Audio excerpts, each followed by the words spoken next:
सलार कमाई के मामले में तो झंडे गाड़ रही है। डंकी से क्लैश के बाद भी जिस स्पीड से इसके कलेक्शन में ग्रोथ देखने को मिल रही है वो बहुत बड़ी बात है। हाँ, ये कलेक्शन और ज्यादा हो सकते थे अगर ये क्लैश ना हुआ होता तो, क्योंकि 5 दिन में 500 करोड़ कमा चुकी है फिल्म, पर फिर भी डंकी से क्लैश का असर कहीं ना कहीं सलार के ऊपर दिख रहा है। नॉर्थ में स्क्रीन की बहुत प्रॉब्लम फेस करनी पड़ी है सलार को। पहले जहाँ लग रहा था सलार इंडियन सिनेमा की सबसे बड़ी फिल्म बन सकती है, अब वो मुश्किल होता हुआ लग रहा है। बाहुबली 2 को बीट करने के लिए कम से कम सलार का वर्ल्ड वाइड कलेक्शन 5 दिनों तक 600 से 700 करोड़ जाना चाहिए था, जो पॉसिबल भी था अगर इसका क्लैश डंकी से ना हुआ होता तो। पर कोई नहीं, इस साल की हाईएस्ट ग्रोसिंग फिल्म तो बनी जाएगी सलार। इतना तो पोटेंशियल दिख रहा है फिल्म में, जिस तरह इसके कलेक्शन हर रोज सामने आ रहे हैं। पर जितनी उम्मीद इस फिल्म को लेके मेरी थी, वहाँ फिल्म ने मुझे डिसअपॉइंट भी किया है। इतने सारे कैरेक्टर्स को फिल्म में डाला गया है, किसका किससे क्या रिश्ता है, कौन किससे बदला ले रहा है, इन्हीं सब में उलझ के रह जाते हैं और फिल्म शुरू से लेकर लास्ट तक सिर्फ बिल्ड होने में ही लगा देती है। लेकिन ऐसा नहीं है कि फिल्म ने एंटरटेन नहीं किया है। माइंड ब्लोइंग वायलेंस दिखाया है प्रशांत नील ने फिल्म में, जिसके लिए उनकी तारीफ होनी चाहिए। वरना अगर वो चाहते तो हाथ पैर काटने वाले सीन्स को मिला के 4 से 5 सीन्स को रिमूव करवा के वो फिल्म को यूएस सर्टिफिकेट दिलवा सकते थे, पर उन्होंने ऐसा नहीं किया क्योंकि फिल्म का असली मजा ही उसके वायलेंस में था। जैसा प्रभास के कैरेक्टर को बोल के इंट्रोड्यूस किया गया था डायनासोर, अगर उस तरह की मारकाट फिल्म में ना देखने को मिलती फिर इस खतरनाक नाम का कोई मतलब नहीं रह जाता और मोस्ट वायलेंट मैन वाली लाइन का कोई सेंस भी नहीं बनता। इसीलिए वायलेंस के मामले में तो फिल्म कहीं भी डिसअपॉइंट नहीं करती है। शिकायत है तो इसके एक्शन से और इसकी स्टोरी से।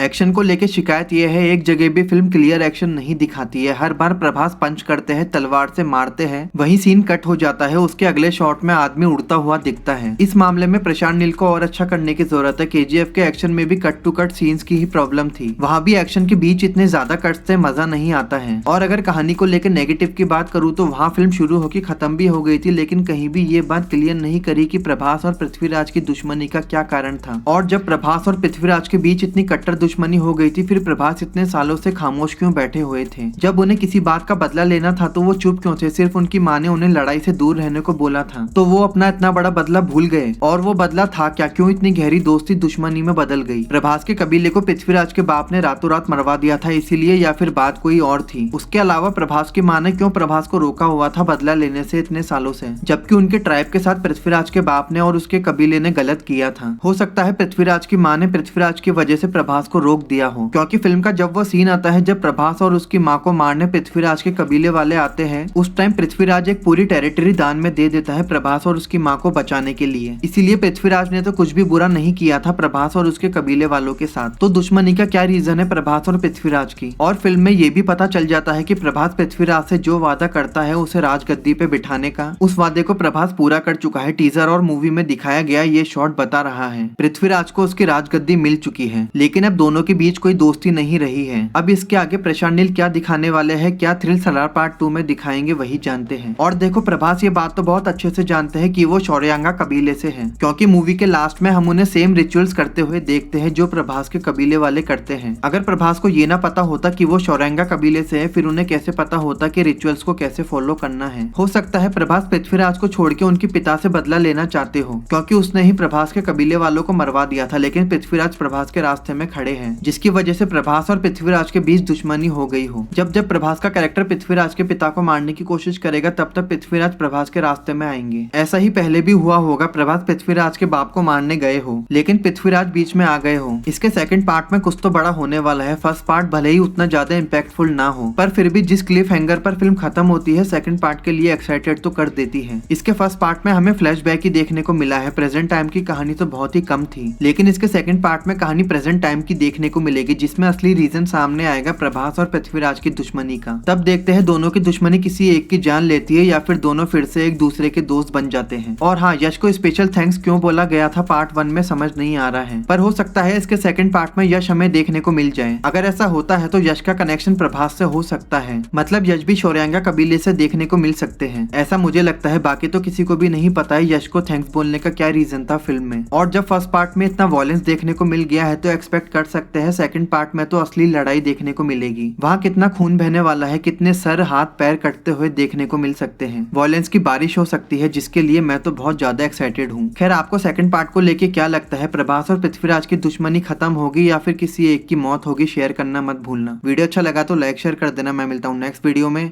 बाय।